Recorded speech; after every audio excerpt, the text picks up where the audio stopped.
مرکزی انتخابی کمیشن نے جبلی ہلز سے ضمنی انتخاب کا شیڈول جاری کر دیا ہے۔ Chief election officer Ganesh Kumar کے مطابق جبلی ہلز اسمبلی حلقے میں ضمنی انتخابی پولنگ 11 نومبر کو ہوگی۔ اس شیڈول کے مطابق الیکشن کمیشن 13 اکتوبر کو نوٹیفیکیشن جاری کرے گا، جس کے ساتھ ہی نامزدگی کا عمل شروع ہو جائے گا اور 21 اکتوبر تک نامزدگیاں وصول کی جائیں گی۔ 22 اکتوبر کو نامزدگی کی جانچ پڑتال ہوگی، جبکہ ووٹنگ 11 نومبر کو ہوگی اور 14 نومبر کو ووٹوں کی گنتی کے بعد نتائج کا اعلان کیا جائے گا۔ واضح رہے کہ 2023 کی اسمبلی انتخابات میں جبلی ہلز سے BRS کے مگنتی گوپی ناتھ منتخب ہوئے تھے، تاہم جون 2025 میں ان کا دل کا دورہ پڑنے سے انتقال ہو گیا، جس کے باعث اس سیٹ پر ضمنی انتخاب ضروری ہو گیا۔ جبلی ہلز کے انتخابات میں BRS اور کانگریس پارٹی آمنے سامنے ہے۔ اب دیکھنا ہوگا کہ کس پارٹی کی جیت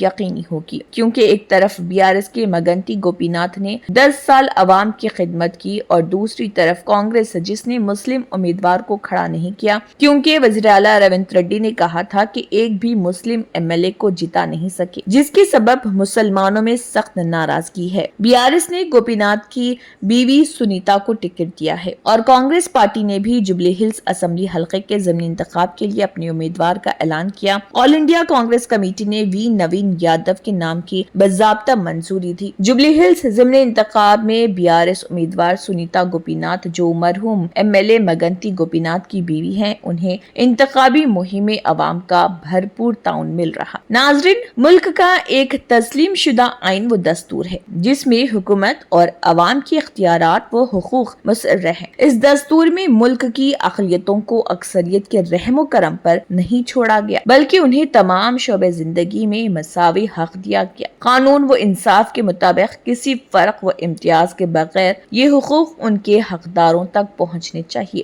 حکومتیں اور ان کے اہلکار عوام تک حقوق رسانی میں جب ذات و مذہب کی بنیاد پر فرق و امتیاز کرنے لگتے ہیں تو پھر سیکولر و جمہوری قدریں مجروح ہوتی ہیں اور باہمی کشمکش کا سلسلہ شروع ہو جاتا ہے۔ مسلم اقلیت کو شکایت یہی ہے کہ ان کے ساتھ امتیازی سلوک کیا جاتا ہے جو ناقابل برداشت ہے۔ کانگریس پارٹی برسر اقتدار آ کر تقریباً 2 سال کا عرصہ ہونے جا رہا، تاہم ماقبل انتخابات عوام سے کیے گئے وعدوں کو پورا نہیں کیا گیا۔ کانگریس پارٹی نے ماقبل انتخابات بڑے ہی دھڑلے سے مائنارٹی ڈکلیریشن کا اعلان کیا تھا۔ مائنارٹی ڈکلیریشن میں کیے گئے ایک بھی وعدے کو پورا نہیں کیا گیا۔ بہت ہی افسوس کے ساتھ کہنا پڑ رہا کہ کانگریس حکومت ائمہ و مؤذنین کو ماہانہ اعزازیہ بھی پابندی کے ساتھ فراہم نہیں کر رہی۔ ریاست تلنگانہ میں ائمہ و مؤذنین کو گزشتہ 4 مہینے سے اعزازیہ کی فراہمی عمل میں نہیں لائی گئی ہے۔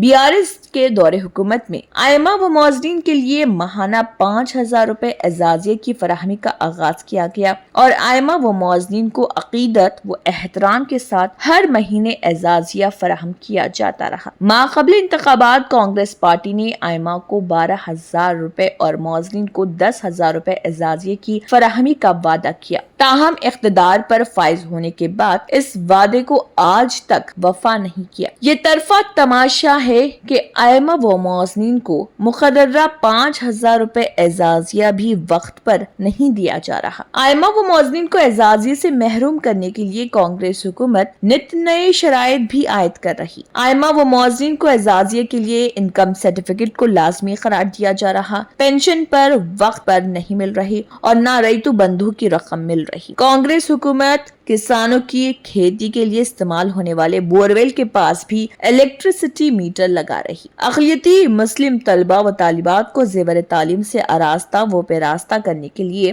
BRS دور حکومت میں نمایاں خدمات انجام دی گئی۔ ریاست بھر میں 204 اقلیتی اقامتی اسکولز کا قیام عمل میں لایا گیا۔ اقلیتی اقامتی اسکولز میں زائد از 1.5 لاکھ طلبہ کو قیام و تعاون کے ساتھ معیاری تعلیم فراہم کی گئی۔